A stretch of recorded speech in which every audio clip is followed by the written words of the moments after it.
ஞானானந்தமயம் தேவம் நிர்மலஸ்படிகாகிருதிம் ஆதாரம் சர்வவித்யானாம் ஹயக்ரீவம் உபாஸ்மகே விசுத்தவிஜானகணஸ்வரூபம் விஜானவிஸ்ராணனபத்ததீக்ஷம் தயாநிதிம் தேகபிரதாம் சரண்யம் தேவம் ஹயக்ரீவமஹம் பிரபத்யே திசந்து மே தேவ சதா த்வதீயாதயாதரங்கானுச்சரா கடாக்ஷாः ஸ்ரோத்ரேஷு பும்சாமமிருதம் க்ஷரந்தீம் சரஸ்வதீம் சம்ஸ்ருதகாமதேனம் ஸ்ரீரங்கமங்கலமணிம் கருணாநிவாசம் ஸ்ரீவேங்கடாத்ரிசிகராலய காளமேகம் ஸ்ரீஹஸ்திசைலசிகரோஜ்வலபாரிஜாதம் ஸ்ரீசம் நமாமி சரசாயதுசைலதீபம்.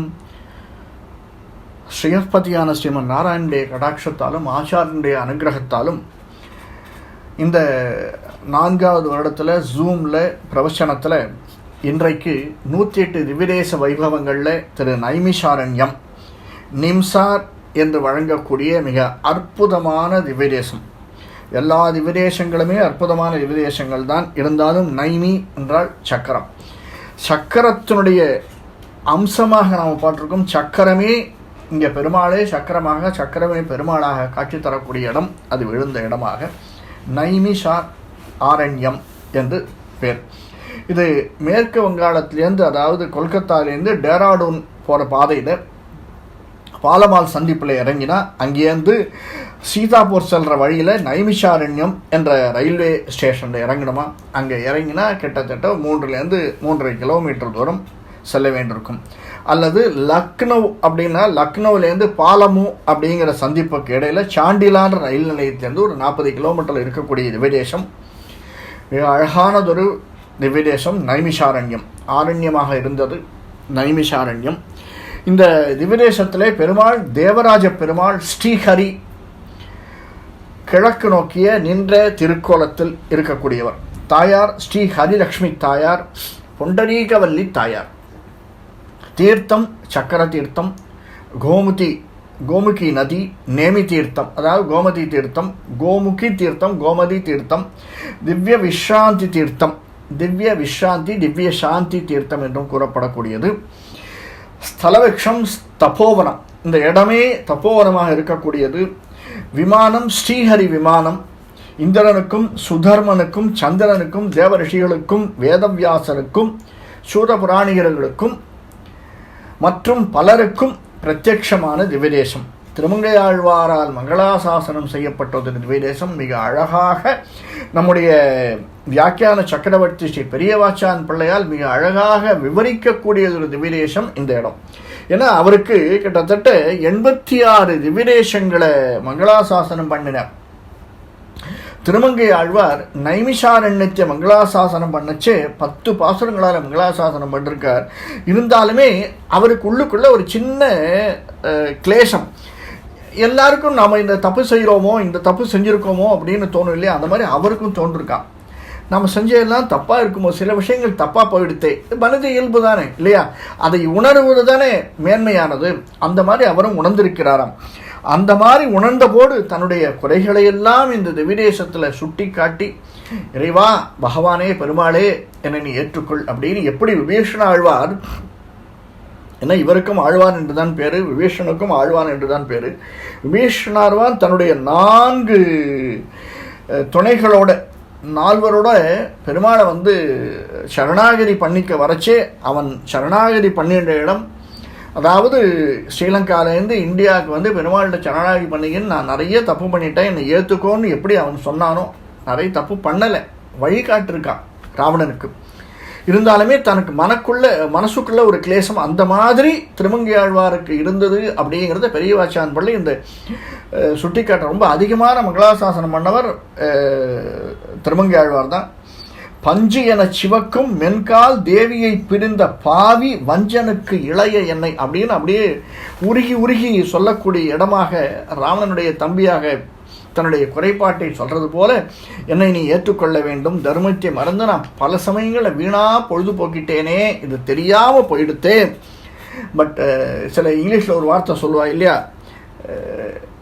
லேட் பெட்டர் தேன் நெவர் அப்படின்னுட்டு, பெட்டர் லேட் தேன் நெவர் அப்படின்னுட்டு, அந்த மாதிரி இப்போ எனக்கு இந்த அறிவை கொடுத்தவனும் நீதானே அப்படின்னு பகவானை மங்களாசாசனம் பண்ணுறானா. வஞ்சனேன் அடியேன் நெஞ்சினில் பிரியா வானவா அப்படின்னு நைமிஷாரண்யத்தினுடைய அனுபவத்தை அவர் சொல்கிறார். தன்னுடைய நெஞ்சிலே பிரியாமல் இருக்கக்கூடியவன் அப்படின்னுட்டு பல இடங்களில் அவர் சொல்லச்சே திருக்குறுங்குடியவும் அல்லது மற்ற இடங்களையும் குறுங்குடி நெடுங்கடல் வண்ணா அப்படின்னு சொல்கிற இடத்துலையும் பெருமாளை பாடுறதுல எங்கேயுமே குறை வைக்கவே இல்லை. தன்னை தான் குறைத்து கொண்டு பெருமாளை மிகைப்படுத்தி எல்லா இடத்திலையுமே இருப்பதை உள்ளவாறு சொல்லக்கூடியவர் தான் திருமங்கையாழ்வார். இதில் பாவினார் இன்சொல் பல்மலர் கொண்டு உன் பாதமே பரவி நான் பணிந்து என் நாவினால் வந்து உன் திருவடி அடைந்தேன் நைமிஷாரண்யத்துள் எந்தாய் அப்படின்னு வெறி திருமொழியில் சொல்கிறத நம்ம எடுத்துக்கணும். அதாவது இதெல்லாம் விஷயங்கள் எல்லாம் தன் உடலை விட்டு உயிர் பிரியும் வேளையிலும் எம்பெருமானுடைய திருவடியை எப்பொழுதும் மனம் நினைச்சு கொண்டிருக்கிறது மட்டுமல்ல, இந்த நாவும் சொல்லி கொண்டிருக்கிறது. ஒரு விஷயம் மனம் நினைச்சுட்டு இருந்தா பாருங்களேன், பஞ்சபூதங்களும் ஆட்கொண்டு இருக்கக்கூடியது நம்ம இருக்கக்கூடிய கண் செவி மூக்கு நாக்கு உடம்பு இது எல்லாமே சேர்ந்து நமக்கு அதை உணர்த்தும். அதை தான் இவர் சொல்றார். வாயால் நம்ம சொல்கிற போது அதுக்கு ஏற்படுத்தக்கூடிய மூச்சினால் வரக்கூடிய வித்தியாசம், ஏன்னா நாக்கில் வித்தியாசம் வரணும், மூச்சில் இருக்கணும். அதை காதால் கேட்கும், அதை கண் உணரும் போது மெய் சொல்லும். இது அனைத்தும் சேர்ந்து சொல்றதுனால தான் பாதமே பரவி நான் பணிந்து நாவினால் உன் திருவடி அடைந்தேன் அப்படின்னு சாதிக்கிறாராம். இப்படியாக பலவிதமான அனுபவங்களை பெற்ற இந்த திவ்யதேசம் மிக மிக ஆற்றல் உள்ள திவ்யதேசம் அப்படின்னு சொல்றார். தானாக தோன்றியது நைமிஷாரண்யம் அப்படின்னு ஒவ்வொரு திவ்யதேசத்தை பற்றியும் ஒவ்வொரு இடத்தை பற்றியும் பெருமாளை பற்றியும் பரமேஸ்வரன் பார்வதிக்கு சொல்லச்சே, ஏன்னா பரமேஸ்வரனுடைய மலை தானே இது, அந்த இடத்துல இருக்கக்கூடிய பரமேஸ்வரன் சொல்கிறாரா தானாக தோன்றிய திவ்யதேசம் இது அப்படின்னு. ஏன் இது தானாக தோன்றியது அப்படின்னா, ஒரு காலத்தில் சௌனகர் போன்ற முனிகள்லாம் ரிஷிகள்லாம் பிரம்மன்கிட்ட சென்று யாகம் பண்ணினாலாம். யாகம் பண்ணினா யாகத்துக்கு கண்டினியூஷன் தவம் பண்ணணும், அதுக்காக தானம் பண்ணணும், இதெல்லாம் இருக்கு இல்லையா. இந்த எல்லாத்தையும் முடிக்கச்சே பிரம்மா பிரத்யட்சமானார். பிரம்மா கிட்ட கேட்குறா, இருக்கிறதுலே இந்த செயல்கள்லாம் நாங்கள் எங்கெங்கேயோ பண்ணிட்டு இருக்கோம், ஒரு இடத்துல தவம் பண்ணுறோம், இன்னொரு இடத்துல யாகம் பண்ணுறோம், இன்னொரு இடத்துல இதுக்கெல்லாம் சேர்ந்த மாதிரி ஒரு இடம் இது. பிரம்மா கிட்ட கேட்குற கேள்வியை பாருங்க. இதே மாதிரி அந்த பிரம்மாவே நான் 1008 அஸ்வமேத யாகம் பண்ணணும், எனக்கு எந்த இடம் சொல்லுன்னு பெருமாளை கேட்டவர் அவர். கடைசியில் காஞ்சிபுரத்துக்கு பண்ணவர். அந்த மாதிரி அவர் கேட்குறாராம் பிரம்மன் கிட்ட. பிரம்மனுக்கு உடனே டக்குன்னு ஆன்சர் சொல்ல தெரியல. சில வாத்தியார்கள் இருப்பா, இது சாதாரணமாக ஸ்கூலில் விட ப்ரொஃபஸர்ஸ்கிட்ட நம்ம கொஸ்டின் கேட்டோம்னா அவன் என்ன சொல்லுவான், ஒரு நிமிஷம் அப்படின்ட்டு மற்ற எல்லாத்தையும் சொல்லிவிட்டு அதுக்குள்ளேயும் மைண்டில் திங்க் பண்ணி ஆன்சர் சொல்லுவாள். ஒரு அரை மணி நேரம் வெயிட் பண்ணுங்க, நான் சொல்கிறேன், ஏன்னா இந்த சப்ஜெக்டை முடிச்சுட்டு நம்ம அந்த சப்ஜெக்ட் வரலாம் அப்படின்னு ஒரு மாதிரி சொல்லி அதை சமாளிச்சுப்பா. அந்த மாதிரி பிரம்மன் என்ன பண்ணுறாரா, இவருக்கு எந்த இடம்னு சொல்கிறது தெரியல, யார்கிட்ட போவார் இவர். ஏதாவது ஒன்றுன்னா ஒரு ஒலி வரக்கூடிய இடமா இருக்கக்கூடியது தபகான்னு சொல்லக்கூடியது பெருமாளை சரணமடைந்து அவர் என்ன பண்ணுறாரா, சக்கரத்தை உருவாக்கணும். அந்த சக்கரம் எதால் உருவாகிறது, தர்பை புல்லால் ஒரு சக்கரத்தை பண்ணுறார் அவர். தர்பை புல்லால் ஒரு சக்கரத்தை பண்ணி அதை உருளை விடுறார். தன்னுடைய ஆற்றல் எல்லாத்தையும் கொடுத்து அதை உருளை விடுறார். யாரை? பெருமாளை வேண்டிட்டு. பெருமாளை நீ தான் எனக்கு வழிகாட்டின. இவா ஒரு கேள்வி கேட்டுட்டேன், நான் என்னன்னு சொல்கிறது எனக்கு புரியல, எந்த இடத்தன்னு நான் சொல்கிறது. இது வரைக்கும் இந்த மாதிரி ஒரு கேள்வி யாருமே என்கிட்ட கேட்டதே இல்லையே சுவாமி, நான் என்ன பண்ணுவேன் அப்படின்னு பெருமாளை மனசில் தியானிச்சுட்டு அந்த சக்கரத்தை விடுறார். தர்பை புல்லான சக்கரத்தை, அந்த சக்கரம் நிற்கிற இடம்தான் அந்த சக்கரம் வீழ்ந்த இடம் அப்படின்னு சொல்கிறா நேமிஷம் அப்படின்னுட்டு. இந்த இடத்திற்கு அந்த உருளை சென்று வீழ்கிறதோ அப்படின்னு இந்த புனித செய்வதற்கு இந்த இடம் ஏற்றதாக இருக்கக்கூடும்னு பெருமாளே காண்பிச்சு கொடுத்துட்டா, இதை பண்ணுங்க, இந்த இடத்துல பண்ணுங்கன்னு சொன்னதுனால நேமி உருண்டது, சக்கரம் உருண்டு அரண்யமாக இருக்கக்கூடிய இந்த இடத்துல அமைந்ததுனால் இந்த இடத்திற்கு நைமிஷாரண்யம் அப்படின்னு பேருன்னு சொல்கிறார். இன்னொன்று சக்கரம் வீழ்ந்த காடாக அமைந்ததனால். இதற்கு அடுத்ததாக இவன் என்ன பண்ணுறா, ரிஷிகள், இது ஒரு செட் ஆஃப் ரிஷிகள் இப்படி போகிறா. ஒரு செட் ஆஃப் ரிஷிகள் என்ன பண்ணுறா, அங்கங்கே இடம் தேடி அலைகிறா. இப்போ இந்த காலத்தில் ஒரு படம் எடுக்கணும் அப்படின்னு வச்சுக்கோங்களேன், ஃபிலிம் எடுக்கணும்னா என்ன பண்ணுவார், டைரக்டர் ஒரு 2-3 பேரை கூட்டிட்டு ப்ரொடியூசருடைய செலவில் இருக்கிற இடத்தெல்லாம் பார்த்துன்னு வருவார் இல்லையா. இந்த இடத்த போய் பார்த்தோம், இந்த லொக்கேஷன் சரியில்லை, வேறு லொக்கேஷன் போகலாம், கொடைக்கானல் இல்லை ஊட்டி போகலாம், ஊட்டி இந்த இடத்துக்கெல்லாம் பனி விழாது, அதனால் நார்த் இந்தியா போகலாம், இப்படின்னு லொக்கேஷன் பார்ப்பா இல்லையா. அந்த மாதிரி ரிஷிகள்லாம் லொக்கேஷன் பார்க்குறாளாம். எதில்? விமானத்தில் போய் லொக்கேஷன் பார்க்குறாளாம். லொக்கேஷன் பார்க்கச்சே பிரம்மன்கிட்ட கேட்குறா, சுவாமி நாங்கள் எல்லா இடத்துக்கும் போயிட்டு வந்தோம், நிறைய லொக்கேஷன் பார்த்துட்டு வந்தோம், ஆனால் எதுவுமே ஏற்ற மாதிரி இல்லையே, தேவர் ஒரு இடம் சஜஸ்ட் பண்ணுவேன் அப்படின்னு கேட்குறார் பிரம்மா கிட்ட. பிரம்மா சொல்கிறார், சரி இந்த விமானத்தை எடுத்துன்னு போங்க.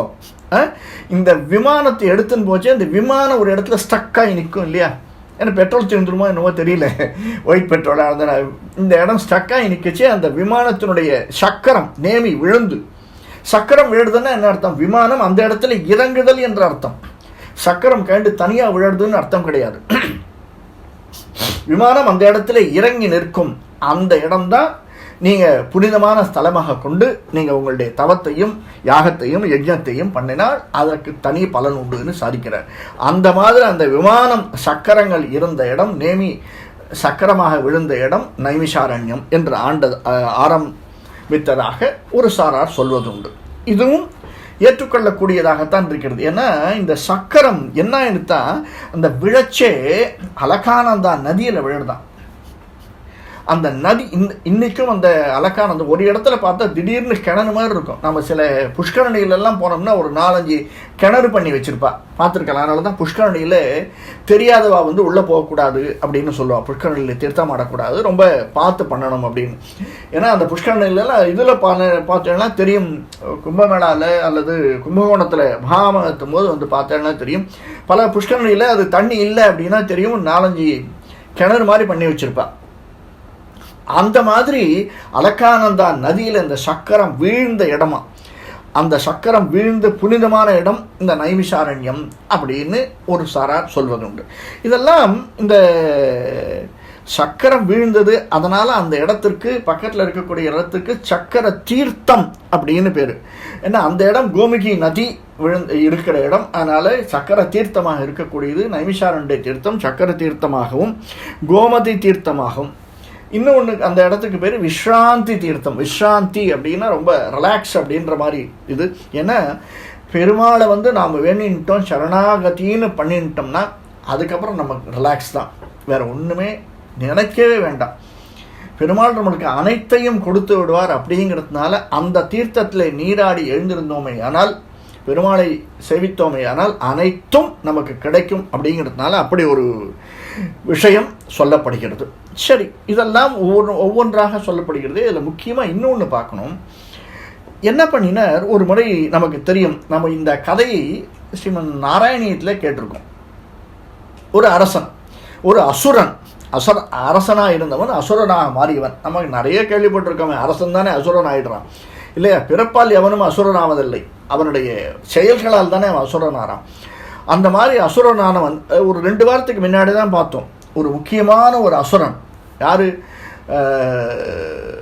மகாபாரதத்திலே வரக்கூடியது. இந்த மகாபாரதத்திலே சகுனியினுடைய பிள்ளையாக வரக்கூடிய ஒரு அசுரனை பற்றி 2 வாரம் முன்னாடி பார்த்தோம் ஸ்ரீமன் நாராயணியத்தில். அந்த மாதிரி ஒரு அசுரன் ஹயக்ரீவன், பெருமாளுடைய பேர் ஹயக்ரீவன். ஏன்னா எல்லா பேருமே பெருமாளுடைய பேர் தான். அதனால் ஹயக்ரீவன் அப்படின்ற ஒரு அசுரன் என்ன பண்ணுறான், அப்படி சாதாரணமாக இருக்கச்சு இந்த பிரம்மா கிட்டேருந்து வேதங்களை திருடிட்டு போயிடுறானா. வேதங்களை திருடிட்டு போயிடுச்சு. பிரம்மா யார்கிட்ட போய் முறையிடுவார்? பெருமாள்கிட்ட தான் முறையிடுறார். பெருமாள் சொல்கிறான், கொஞ்சம் பொறுமையாரு, போனது போயிடுத்து. அவன் என்ன பண்ணிட்ட போகிறான், அவனுக்கும் அதை அனுபவிக்கணும், அந்த டச்சிங் இருக்கு இல்லையா, அதனால் அவனுக்கு ஒரு நற்கதி கிடைக்கணும், அதனால் நீ கொஞ்சம் பொறுமையாரு அப்படின்னு அவனுக்கு பிரம்மாவுக்கு சொல்லிட்டு, நான் வேதவியாசரை அவதாரம் பண்ண போகிறேன் அப்படின்னு சொல்கிறாராம். அதை தான் சொல்கிறான், வியாசாய விஸ்வரூபாய வியாசரூபாய விஷ்ணுவேன்னு நம்முடைய இதில் வரும் ஆரம்பத்தில். அதனால் வியாசாய விஸ்வரூபாயன்னு வேதவியாசராக பெருமாளே அவதரித்தார். அப்படிங்கிறதால அதற்கு அப்புறமாக அந்த துன்பமெல்லாம் நீங்க பெற்றார் பிரம்மன் அப்படின்னு சொல்கிறார். அந்த வேதவியாசர் அவதரித்தது இந்த இடத்துல தான். அவதரித்தது மட்டுமல்லாமல் இந்த இடத்திலே அமர்ந்து கொண்டு 18 புராணங்களையும் 5வது புராணம் என்று 5வது வேதம் என்று சொல்லக்கூடிய மகாபாரதத்தையும், ஒன்று ராமாயணம், இன்னொரு மகாபாரதம், இதிகாசங்களில் இந்த மகாபாரதம் 5வது வேதம் என்று சொல்லக்கூடிய இதையும் இந்த இடத்தில் நைமிஷாரண்யத்தில் தான் இயற்றி மற்றவர்களுக்கு உபதேசம் பண்ணினதாக கருத்து நிலவுகிறது. இது இப்போது வியாசர்னு சொல்லிட்டோம். வியாசர்னு சொன்ன உடனே அவருடைய எல்லா இடத்திலையுமே பரவி இருக்கக்கூடிய அவருடைய குமாரர் சுகபிரம்மம். சுகபிரம்மம்னு சொல்லக்கூடியது தான் அவ்வளவு பெருமை பெற்றவர் சுகாச்சாரியார். அந்த சுகாச்சாரியார் என்ன பண்ணுறார், இந்த நமக்கு ஒரு கதை கேள்விப்பட்டிருக்கோம், பரீட்சித்துனுடைய கதை. அந்த பரீட்சித்து யார்கிட்ட தன்னுடைய நாட்களை மிச்சதை போய் கேட்கணும் அப்படின்னு பண்ணச்சு, இந்த சுகபிரம்மம் கிட்ட வந்து ஒரு ரெக்வஸ்ட் பண்ணிக்கிறார் பரீட்சித்து. விஞ்ஞானம் பண்ணிக்கிறார். விஞ்ஞாபனம் பண்ண உடனே பரீட்சித்து அதை ஏற்று சுகபிரம்மத்துக்கு ஒரு நல்ல நிலை அடையணும் அப்படின்னா என்ன பண்ணணும், எனக்கு சீக்கிரம் சொல்லணும் அப்படிங்கிறா. ஏன்னா அவருடைய நிலைமை அந்த மாதிரி. அந்த சுகபிரம்மமானவர் இந்த பரீட்சித்து மகாராஜனுக்கு கதையை சொல்றார். அந்த கிருபையை பெற்றதாக இருக்கக்கூடியது இந்த இடம். அவன் அந்த அனுகிரகம் பெற்றது இந்த நைமிஷாரண்யம் என்ற இந்த திவ்யதேசம் அப்படின்னு சொல்லக்கூடியதும் உண்டு. இது தவிர சுகர், நம்ம ஸ்ரீமத் நாராயணத்தில் ஆரம்பத்தில் பார்த்தோம், ஸ்ரீமத் பாகவதத்திலையும் இந்த கதை வருது, துருவனுடைய கதை. துருவன் தன்னுடைய 2 மனைவியர், அவருடைய அப்பாவுக்கு 2வது மனைவிக்கு பிறந்தவன். அதனால் முதல் மனைவிக்கு பிறந்தவன் 2வது மனைவி ரொம்ப ஈடுபாடு அதிகம்ங்கிறதுனால இவனை காட்டுக்கு அனுப்பிச்சிட்டா. இவன் வந்து தவம் செய்த இடம் இந்த அரண்யம், இந்த காடு, இந்த இடத்துல இருக்கக்கூடியதாகவும் இந்த நைமிஷாரண்யம் அவ்வளவு புகழ்பெற்றது. நைமிஷாரண்யம் நைமிஷாரண்யம் க்ஷேத்திரத்தில் போய் பெருமாளை சேவிக்கிறது அப்படிங்கிறது ஒரு பெரிய பாக்கியம் இருந்தால் தான் எல்லாருக்கும் கிடைக்கும்னு சொல்லுவாள். அப்படிப்பட்ட ஒரு இடம். இது தவிர ரகுவம்சம்னு பார்த்தோம். ரகுவம்சத்தில் மது அப்படின்னு ஒரு அரசன் இருந்தான். அந்த மது அப்படிங்கிற அரசன் அயோத்திக்கு அரசனானுடைய பேர் பெற்றதுக்கு அந்த அவனுடைய குருவை நாடச்சு. அந்த குரு சொல்றார், நைமிஷாரண்யத்தில் போய் நீ தவம் இருந்தாய் ஆனால் உனக்கு இது கிடைக்கும், பேரு கிடைக்கும்னு. இந்த இடத்துல வந்து தவம் இருக்கிறான். தவம் இருந்து அயோத்தி ராஜனாக ஆனான் அப்படின்னு ஒரு கதை சொல்லப்படுகிறது. இதற்கு அடுத்ததாக தீர்க்க சத்திரம் அப்படின்னு ஒரு யாகம் இருக்கு. அந்த யாகத்தை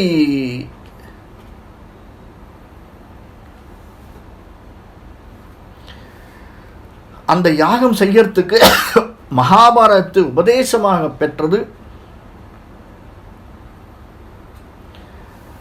ஒவ்வொரு யாகம் இருக்கு இல்லையா, நம்ம பார்த்துருப்போம். வாஜபேயின்னு ஒரு யாகம் இருக்கு. ஒவ்வொரு யாகம், வாஜபேயி யாகம்னு தெரியும். நிறைய யாகங்கள் அந்த காலத்தில் செய்வதுண்டு. அந்த மாதிரி ஒரு யாகம் கூட பின்காலத்திலே ராமனாக விளங்கக்கூடியவன், சக்கரவர்த்தி திருமகனாக விளங்கக்கூடியவன் யாகம் செஞ்சான் கிருதயுகத்திலே. ஒவ்வொரு யுகத்திலே ஒவ்வொரு யாகங்கள் ரொம்ப ஃபேமஸாக கொண்டாடப்படுகிறது. கிருதயுகத்திலே ராமன் செய்த யாகம். அந்த அஸ்வமேத யாகங்கள் இங்கே வந்து 10 அஸ்வமேத யாகங்கள் செய்ததாக. ஏன்னா இது நியர்பை, நைமிஷாரண்யம் அப்படிங்கிறது அயோத்திக்கு நியர்பையாக இருக்கக்கூடியதுனால இங்கே வந்தும் ராமன் 10 அஸ்வமேத யாகங்கள் பண்ணினான் அப்படின்னு அந்த அளவுக்கு இந்த இடம் பெருமையாக பேசப்படுகிறது. இதற்கு அடுத்ததாக பகவான் இங்கே ஒரு அசுரன், கயாசுரன் அப்படின்னு ஒரு அசுரன் இருந்தானாம். அந்த அசுரன் தவம் பண்ணிட்டு இருந்தான் பகவான் வரைக்கும். இந்த அவன் தவம் பண்ண வரைக்கும் அசுரன் இல்லை. அவன் தவம் பண்ணி முடிச்சதுக்கு அப்புறம் கேட்ட வரங்கள் எல்லாரையும் தன் கட்டுக்குள் கொண்டு வரணும் அப்படின்னு நினைக்கிற போது அதை எல்லாரும் ரிஷிகளெல்லாம் போய் பெருமாள்கிட்ட சொல்கிறான், இவன் ரொம்ப கயாசுரன் ரொம்ப துவம்சம் பண்ணிட்டு இருக்கான், எல்லாரையும் தேவரீர் தான் வந்து காப்பாற்றணும் அப்படின்னு சொல்லக்கூடிய சந்தர்ப்பங்களில் பெருமாள் வந்து கயாசுரனை வதம் பண்ணுறாடாம். வதம் பண்ணச்சே அந்த நம்ம முதல்ல வேற ஒரு சந்தர்ப்ப சூழ்நிலையில் கூட கேட்டிருப்போம். லக்ஷ்மி சஹஸ்ரநாமம் இல்லை, லலிதா சஹஸ்ரநாமம் மற்ற சஹஸ்ரநாமங்களில் துர்கையை பற்றி, பார்வதியை பற்றி சொல்லக்கூடியதில் துர்கை அவதாரம் எடுத்தால் அந்த அவதாரம் எடுத்த போது விழுந்த இடங்கள், நாக்கு விழுந்த இடம், கண் விழுந்த இடம் அப்படின்னு நம்ம சப்தமாதா கோவில் அப்படின்லாம் சொல்லுவாள் நாட்டில். அந்த மாதிரி இந்த அசுரன் அழிக்கச்சே அவன் 3 துண்டுகளாக விழுந்தானா. ஒரு இடம் கயை, இன்னொரு இடம் பத்ரி, இன்னொரு இடம் நைமிஷாரண்யம் அப்படின்றதாகவும் இந்த இடத்துல பகவானுடைய சாநித்தியம் இருக்கு, அவனை அழித்ததாக பகவானுடைய சாநித்தியம் இருக்குன்னு சொல்லக்கூடியதாக இந்த இடம். இதை வந்து திவ்யசூரி சரிதத்தில் அந்த அவனுடைய ஆச்சாரியர் சொல்கிறாராம். இதற்கெல்லாம் மேலே இன்னொரு விஷயம் என்னன்னா, அது மட்டும் இல்லாமல் நமக்கு இந்த இதில் ரீசண்ட்டு கேள்விப்பட்டிருப்போம் அஹோபில மடம். இந்த அஹோபில மடத்து ஜீயர் அகோர மடத்தில் பட்டத்துக்கு வரக்கூடிய வாழ்ல 43ஆம் பட்டத்து ஜீயர் தேவனார் ஆளாகும் ஸ்ரீமதி அழகேசிங்கர்னு தேவனார் வளாகம் சுவாமி. ரொம்ப எல்லார் சுவாமியுமே ரொம்ப ஃபேமஸ் தான். இல்லை, தேவனார் வளாகம் சுவாமி மிக மிக அற்புதமாக விளங்கியவர். எல்லா இடத்துக்கும் யாத்திரை செய்தவர், எல்லா பெருமாளையும் மங்களாசாசனம் பண்ணினவர். அப்படிப்பட்டவர் இந்த இடத்திற்கு வந்த நைமிஷாரண்யத்தில் வந்து அந்த நைமிஷாரண்யத்தில் வந்து தன்னுடைய பூத சரீரத்தை இங்கேயே விடுத்து சென்றிருக்கிறார் அப்படின்னு இங்கே தான் பரமபதித்தார். அப்படிங்கிறதுனால இன்றும் அவருடைய அகோர மடத்தினுடைய நித்திய நடைமுறைகள் இந்த அகோர மடத்தினுடைய இந்த பாசுரத்தில் சேர்த்து அவள் சொல்கிறார். அதுக்கு ஒரு காரணமாக இந்த இடம் அமைஞ்சது அப்படின்னு நைமிஷாரண்யத்துள் எந்தாய் அப்படிங்கிறதாக சொல்லப்படுகிறது. இந்த கோவில் நாம் பார்த்தோம், இது மோரார்லஸ் எந்த ஆகமத்தில் வருதுன்னு சொல்லலை. ஆனாலும் தென்னிந்திய கோயில்களுக்கு ஏற்ற வகையிலேயே இந்த கோவில் விளங்கக்கூடியதாக இருக்கிறது. உயிர்த்தொரும் உளனாய் வேதத்து உச்சியில் நிறைந்தது உய்ய கயம் அழைத்திடு முன்னே எய்தி கராவினை வதைத்து வேதன் அயம் ஒரு கடிலன் ஆ கண்டலன் உடன் அமரர் போற்ற நைமிஷாரண்யத்துள் எந்து எய்து நாரணன் கடல்கள் வாழி அப்படிங்கிறது வரதராஜ பாகவதம். அதாவது எல்லா விதத்திலும் வேதத்து உச்சியிலே விளங்கக்கூடியவன் நைமிஷாரண்ய கஷேத்திரத்திலே எம்பெருமான் தேவராஜ பெருமான் என்ற திருநாமத்திலே லக்ஷ்மி தாயாருடன் ஸ்ரீஹரி லக்ஷ்மி தாயாருடன் ஸ்ரீஹரி விமான நிழலில் சாந்தி தீர்த்த கரையில் கிழக்கு நோக்கிய விதேசத்தில் இந்திரனுக்கும் சந்திரனுக்கும் நேரிலே காட்சி கொடுத்தவன் சுரேந்திர ஹரிதம் சம்வீக்ஷ மானோபவத்து அப்படின்னு சொல்கிறார். லக்ஷ்மி சோபித சாந்தி தீர்த்த நிகட விமானே ஹரே தேவேந்திரம் நரகாது திரசந்தம் அதிகம் சம்ரக்ஷிதா ரக்ஷத்து அப்படிங்கிறதாக இந்த தியான ஸ்லோகம் சொல்லப்படுகிறது. யாராலும் உருவாக்க பெறாமல் தானே உருவான க்ஷேத்திரங்களால் ஸ்வயம்யக்த க்ஷேத்திரங்களில் சொல்லக்கூடிய க்ஷேத்திரங்கள் ஸ்ரீரங்கம், ஸ்ரீமுஷ்ணம், திருமலை, சாலக்கிராமம், நைமிஷாரண்யம், மானமாமலை, புஷ்கரம், பத்ரிகாசிரமம் என்று 8ஆக ஆத்யம் நமே ஸ்வயம் வியக்தம் விமானம் ரங்க சம்ஞகம் ஸ்ரீமுஷ்ணம் வேங்கடாத்ரீச்ச சாலக்கிராமம் ச நைமிஷம் தோதாத்ரிம் புஷ்கரம் சைவ நர நாராயணாசிரமம் அப்படின்றதாக இந்த இடத்துல நைமிஷாரண்யம் மிக விமர்சையாக சொல்லப்படக்கூடிய சேத்திரங்கள் ஒன்றாக சொல்லப்படுகிறது. இதில் வானத்துள் சூத புராணிகன் முகமாய் அறமெலாம் வன்தமம் இழைக்கும் முனித்திரள் கேட்ப மொழிந்து அருள் தந்தை அப்படிங்கிறதாக மிக அழகாக சொல்லப்படுகிறது. இது தவிர நம்ம மங்களாசாசனம் அப்படின்னு பார்த்தோம்னா கலியன் பாடியது தான் நைமிஷாரண்ய 10 பாசுரங்கள் மங்களாசாசனம் பண்ணிருக்கார் பெரிய திருமொழியில். அதாவது 1ஆம் பத்தில் 6ஆம் திருமொழி முழுவதுமாக ஒரே ஒரு பாடலுடைய விளக்கம் பார்க்கலாம். ஊனிடை சோர் வைத்து சுவர் இருந்தாலே சித்திரை வரைய முடியும் அப்படின்னு ஒரு விளக்கம் சொல்லுவா இல்லை, அந்த மாதிரி ஊனிடை சுவர் வைத்து என்பு தூண் நாட்டி ரோமம் வேய்ந்து 9 வாசல் தான் உடை குரம்பை பிரியும் போது இதையெல்லாம் விட்டு இறைவா எல்லாமே நீ கொடுத்தது, எதையுமே நான் கேட்டு வரல. இந்த கண் காது மூக்கு உடம்பு கை கால்கள் எதுவுமே நான் கேட்டு வரல, எல்லாமே நீ கொடுத்தது. தசைகள் நீ கொடுத்தது, எலும்பு நீ கொடுத்தது, தூணாக நிறுத்தது மயிர் அனைத்துமே முடிகள் எல்லாமே 9 வாசல்களை குடித்தது. இப்படிப்பட்ட உடம்பாகிய குடிசை எப்படி உந்தன் பிரியும் போது உந்தன் சரணே சரணமே சரணம் என்று இருந்தேன். தேனுடை கமல திருவினுக்கு அரசே, எப்படி சொல்றார் பாருங்க, தேனுடை கமல திருவிற்கு அரசே, நமப்பங்கஜ நாபாய நமப்பங்கஜ மாலினே நமப்பங்கஜ நேத்ராய நமஸ்தே பங்கஜாங்கிரியே அப்படிங்கிறது பூமாதேவியினுடைய பிரார்த்தனை பெருமாள்கிட்ட. அந்த மாதிரி தேனுடை கமல திருவினுக்கு அரசே அப்படின்னு சாதிக்கிறார். திரைக்குள் மா நெடுங்கடல் கிடந்தாய் நானுடை தவத்தால் திருவடி அடைந்தேன் நைமிஷாரண்யத்துள் எந்தாய். நான் உடை தவத்தால், நான் உன்னுடைய தவம், நீ எனக்கு கொடுத்து படியாய் கிளந்துன் பழவாய் காண்பேனே அப்படின்றது எல்லாமே இன்னருளால் நின்றாள் வணங்கி உன்னுடைய அருள் தான் எல்லாமே, வேற ஒண்ணுமே கிடையாது. அப்படிப்பட்ட உன்னுடைய உன்னருளால் நான் தவம் செய்து உன்னை இந்த உன்னுடைய திருவடியை அடைந்தேனே அப்படின்னு சாதிக்கிறார். மிக ஆச்சரியமாக 10 பாசுரங்கள் திருமங்கை ஆழ்வார் சாதிக்கிறது.